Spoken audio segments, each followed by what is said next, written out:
Good morning, dear students, and welcome to today's session.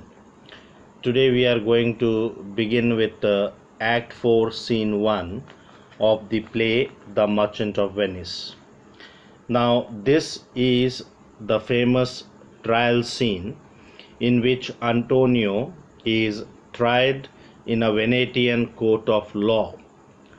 The judge, who is the Duke himself, appeals to Shylock to show mercy, and Bassanio, who has reached Venice, offers double the amount to Shylock, but the Jew does not relent in the least.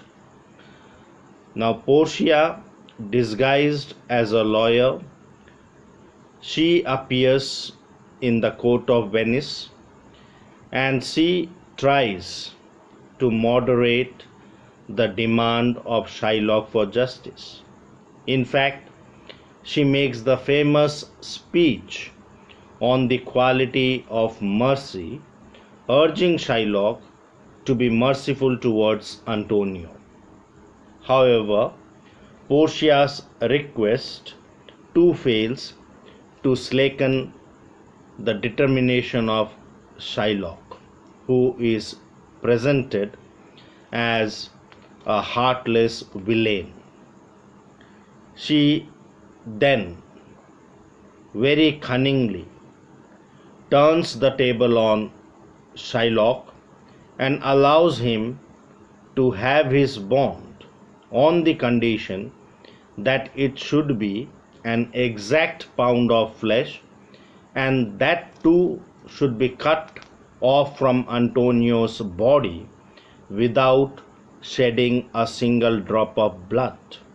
Thus, Shylock is caught in his own trap, and he loses the bond, and he has to depart with half his goods and the other half to be kept in the trust of Antonio on the condition that Shylock becomes a Christian and bequeaths his property to Jessica and Lorenzo.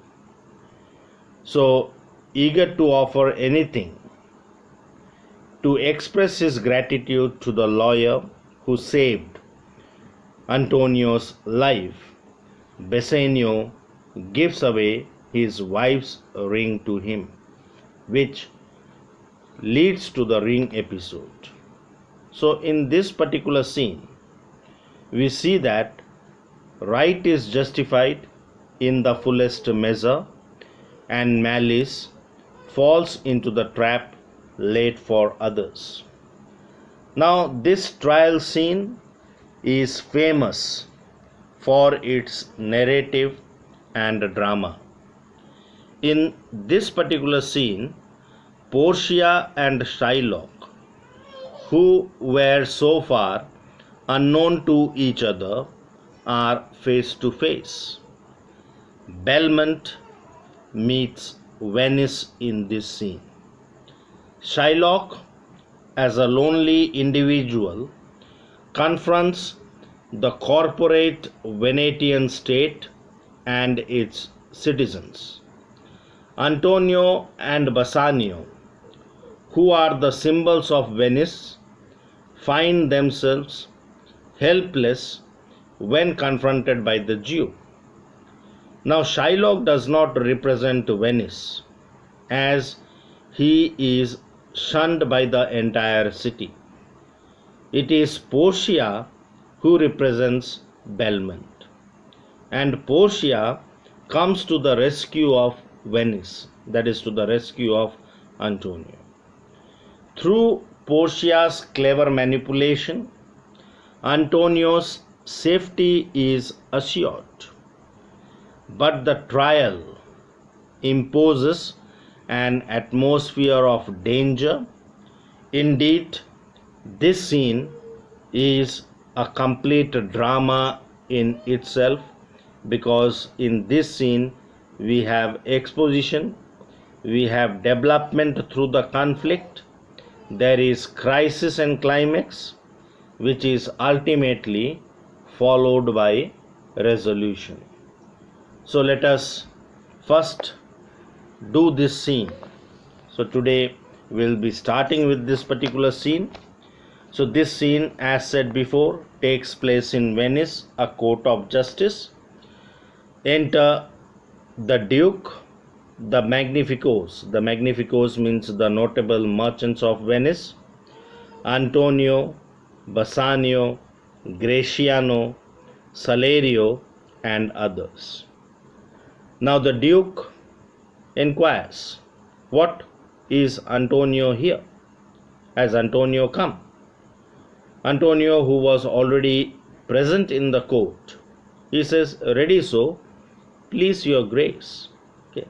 Means he is ready to face the wrath, the anger, the malice of the relentless Jew, that is Shylock.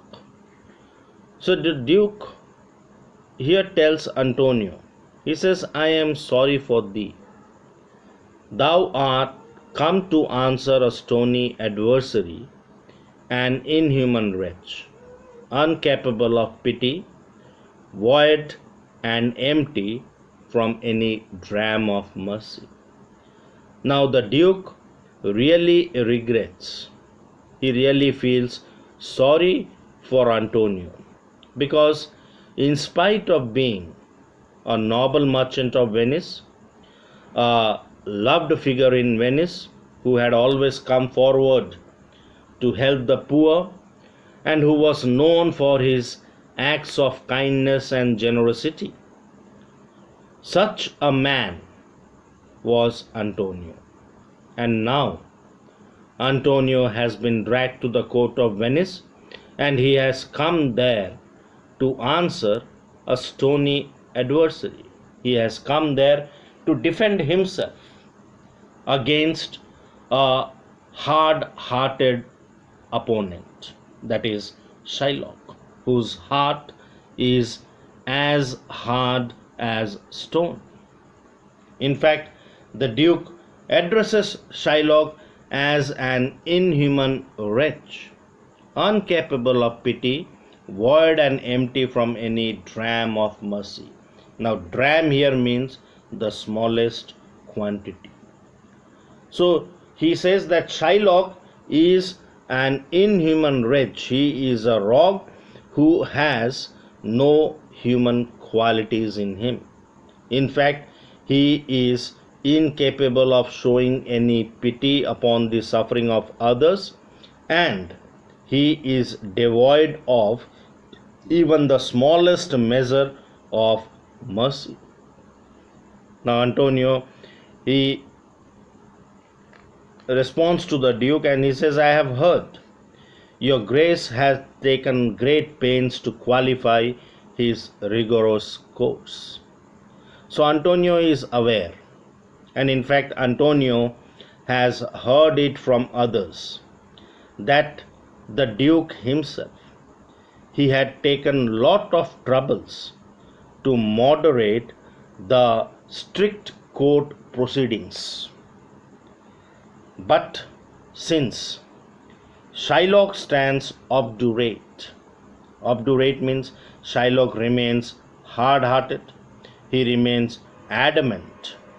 So since Shylock is adamant on claiming the forfeiture of the bond, that is Antonio's pound of flesh, and since there are no legal means of saving Antonio's life or of saving Antonio from the malice of Shylock, therefore Antonio says that he is ready to meet the anger, wrath and malice of Shylock with patience.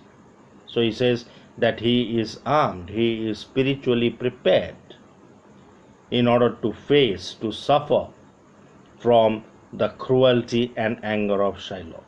And he says that he is going to suffer it with the quietness of his spirit. Now the Duke, in order to begin the court proceedings, he tells, go one and call the Jew into the court. He tells that anybody please go and call Shylock into the court.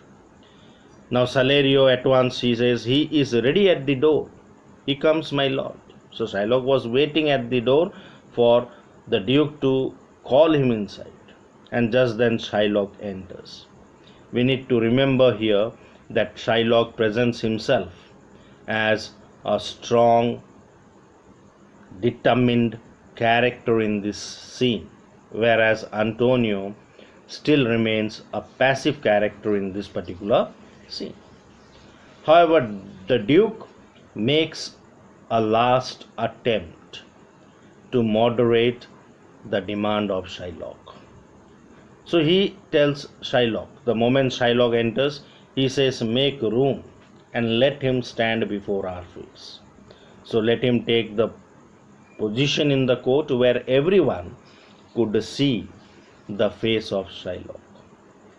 And then the Duke tells Shylock that the world thinks that all the people present in the court, they are of the mind, or they are of the thought, that Shylock is only going to continue with his outward show of cruelty until the very last moment, the last hour of act.